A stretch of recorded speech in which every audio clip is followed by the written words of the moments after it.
Bom, vamos dar continuidade à parte de cláusulas, né? Cláusula parte 2. Agora a gente vai começar com um tipo de cláusula que eu gosto de chamar de cláusulas de lista. Isso porque elas criam um tipo de lista no nosso banco de dados e a gente aplica essa lista numa comparação entre o que a gente está procurando e justamente o que foi criado nessa lista, tá? A primeira delas é o in ou not in. A gente cria uma lista e a gente verifica se o que a gente está selecionando está dentro dessa lista. Se ele é compatível com qualquer um dos elementos dentro, tratando-se de in, ele vai dar um retorno positivo. Um ok, entre aspas. E ainda no ok, ele vai executar o comando acima. Por isso que essas cláusulas de lista, a gente diz que ele faz uma subconsulta. Ele vai primeiro executar o que está aqui embaixo. Então, digamos, nesse exemplo aqui, a gente está selecionando ID em nome da tabela clientes, onde o ID está dentro dessa lista, 11, 13 ou 15. Então, ele vai fazer 11 ou 13 ou 15. Quem já estudou raciocínio lógico sabe que o ou ele só precisa obedecer a uma das condições, né? Então, se ele obedecer qualquer uma dessas condições, ele vai ter um retorno positivo nessa subconsulta aqui de baixo e ele vai executar o comando acima. Então, se ele tiver um ID 11, 13 ou 15, vai retornar na nossa consulta, ele vai ser selecionado. Se for not in, é o contrário, ele só vai retornar a consulta de cima se não tiver nessa lista. Então, ele não vai retornar quando tiver 11, 13 ou 15. Então, se eu selecionar o ID 10 e o ID 12, ele vai retornar e ele vai executar essa consulta aqui de cima. Então, o in, ele trabalha com números específicos, né? Que a gente chama de números discretos. 11 ou 13 ou 15. Nada entre esses, nada além desses. Além de números, isso aqui também podem ser textos, tá? Não tem essa restrição. Mas para texto, a gente usa uma outra cláusula, normalmente, que a gente vai ver mais para frente. Quando eu quero trabalhar com intervalos, eu utilizo o comando between, que é, uma tradução literal, é entre. Então ele cria essa nossa restrição de subconsulta e cria um intervalo contínuo. Por exemplo, aqui é entre 1 e 99. Between 1 and 99. Ponto importante, cada linguagem ele trata os limites de um jeito diferente, tá? Para o SQL,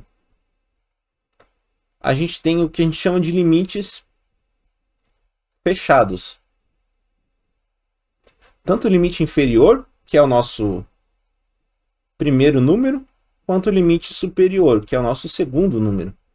Eles são inclusos no nosso intervalo. Então, ele vai selecionar 1 e ele vai selecionar 99, tá? Tem que ter cuidado com isso, porque algumas linguagens, por exemplo, o Python, ele tem um fim aberto, ele não incluiria o 99. Mas o SQL inclui, não esqueçam disso. Bom, até agora, o in, not in, ou between, eles, tendo você uma ocorrência qualquer dentro dessa lista, já tem um retorno positivo. Agora, a gente pode querer que ele esteja dentro de toda a lista. Então, para isso, a gente usa as cláusulas any ou all. Por exemplo, a gente está selecionando um cliente onde o ID é maior que qualquer um, N, desses aqui. Então, ele vai selecionar ID 4 para cima. E aqui, a gente vai selecionar all, igual a todos. Ou seja, a gente só vai selecionar o produto que for igual a todos. Ele tem que ser 1, 2 e 3. Digamos que seja uma venda. E eu quero uma venda exatamente com esses 3 produtos. Então, a venda que tiver o produto 1, 2 e 3 vai ter um retorno ok, positivo. E aí a gente vai executar a parte de cima do nosso comando. Tá? Então, o all é igual a todos os elementos. Isso é feito, por exemplo, se eu não me engano, na FGV tem uma questãozinha que trata o all em clientes que frequentam um clube. A gente tem 4 clientes, tem o cliente 1, 2, 3 e 4.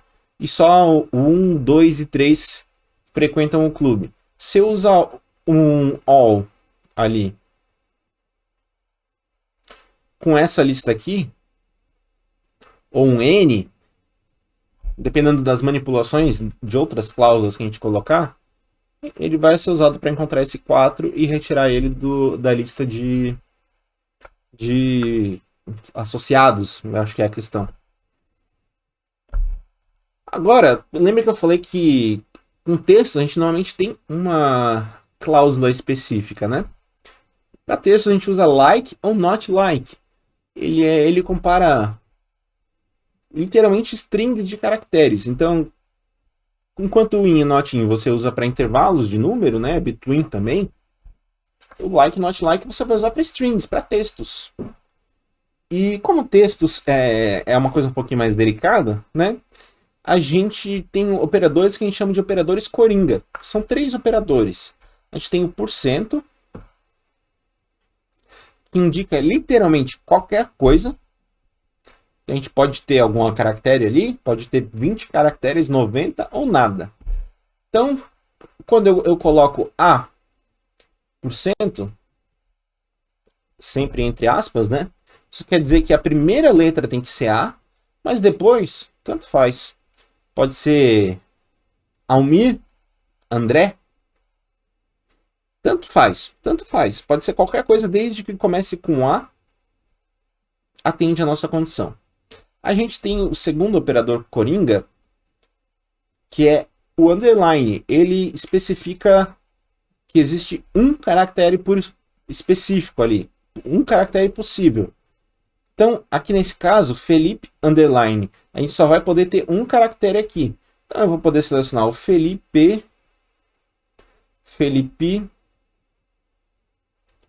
e etc. Só pode ter um caractere ali. É qualquer caractere, mas é só um. Também a gente tem um rol de caracteres opcionais. São definidos através de um par de colchetes. Então, digamos que eu queira palavras que começam com A, com B ou com C. Qualquer uma dessas. E que terminem com qualquer coisa. Então, eu vou fazer A, B ou C. Se existe algum nome que pode ser escrito com várias letras no começo, eu posso botar isso. Um Felipe F, PH.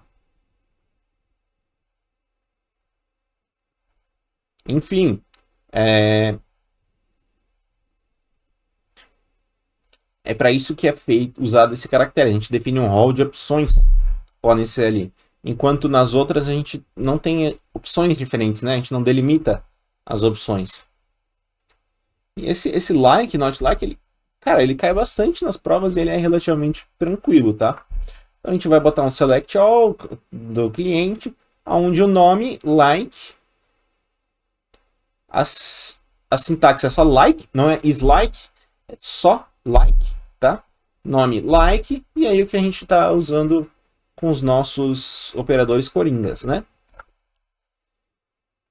A última cláusula de lista, ela é especial se você vai fazer prova da FGV, tá? Eu não quero que você queime muita cabeça com ela agora, porque o conceito dela em si, ele é bem simples, mas a FGV costuma cobrar isso de forma tão complexa que eu tenho um bloco na próxima aula só para essa cláusula, tá? Que eu vou passar um bom tempo estudando só ela. É a cláusula exists ou not exists. Ele cria uma subconsulta aqui no nosso banco de dados que é definida dentro desse par de parênteses. Então a gente pode trabalhar com select dentro de outro select. A gente vai primeiro executar essa consulta aqui embaixo, tá? Se existir qualquer um que seja retorno, a gente vai comparar, por exemplo, um registro de uma tabela com vários outros registros de tabela de forma iterativa. Quando eu falo iterativo é que ele faz em ciclos, né? Ele vai comparar com uma tabela, se deu, dá um retorno. Agora, se não deu, ele vai comparar com outra, e com outra, e com outra. Então ele vai comparar com vários outros registros da tabela, conforme uma condição. Se em alguma dessas comparações for positiva, ele encontrar alguma correspondência, no caso do exists, ele vai executar esse comando aqui em cima para esse registro que está sendo analisado. E aí ele vai fazer isso para cada um dos registros dessa nossa primeira tabelinha aqui, que é a primeira tabela definida no comando, tá? Quando for o not exists, ou seja, não exista, ele vai executar o comando quando não tiver retorno positivo, ou tiver um retorno negativo, né? Ou seja, ele não encontrou nenhuma correspondência na tabela. Aí ele executa o comando de cima. Novamente, não se preocupe muito que a gente vai ter um bloco só para esse comando, porque ele costuma ser mais complexo. Mas a estrutura geral dele é isso. Quando existir o exist sempre acompanhado do where, né? Uma tradução literal é onde exista, e aí temos uma subconsulta aqui embaixo. Se essa consulta tiver algum retorno positivo na nossa tabela, a gente executa o comando acima. Se não tiver, a gente não executa. Ou se for not exists, a gente executa se não tiver nenhuma correspondência, tá? Agora, você deve ter reparado uma coisinha ali, e você vai reparar em várias outras questões. Isso aqui, ó. Esses nomes E1, E2, aqui na nossa tabela a gente tem C, V. O que é isso? Isso a gente chama de alias, são apelidos. Eles nada mais são que cópias criadas da tabela com um nome diferente, tá? A gente tem uma tabela aqui, empregados. Digamos que essa tabela empregados tem duas colunas A e B. Vou chamar aqui de empregados. Para facilitar a escrever o comando, a gente pode chamar essa tabela empregados por um alias, por um apelido. Eu vou ter E1. Vai ter as mesmas duas colunas e os mesmos todos os dados que tem na tabela empregados, só que o nome dela vai ser E1.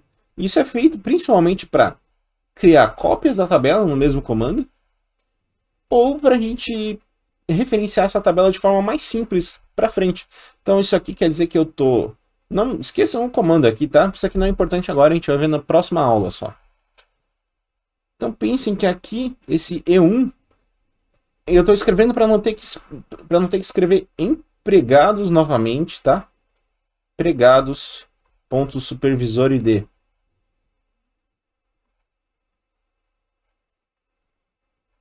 Fica muito mais fácil escrever E1, né? Muito mais fácil. E aqui quer dizer que eu estou selecionando a coluna supervisor ID da tabela E1, ou da tabela empregados, que é a mesma coisa. Outra coisinha que pode aparecer é o S. Quando eu vou criar um select, eu vou criar uma view, né, uma tabela nova. Então ela vai ter novas colunas, vai ter várias colunas que são ou momentâneas, ou se a gente der um create view, a gente vai materializar a nossa view no banco de dados, né? E pode ser que eu não queira que essa coluna tenha o mesmo nome da original, ou que esteja escrito aqui E1.supervisorID. Então eu posso botar esse S aqui para mudar o nome da coluna original na coluna de consulta. Então o nome da tabela E1.nome, ele vai aparecer como empregado, e o nome na E2.nome, ele vai aparecer como supervisor. É basicamente uma renomeação momentânea só para essa consulta, tá? E com isso a gente termina um pouquinho mais dos nossos comandos SQL, tá? Aos poucos você vai evoluindo e tendo uma completude maior do assunto. E espero que esteja ajudando vocês a aprender esse assunto considerado tão complexo, né?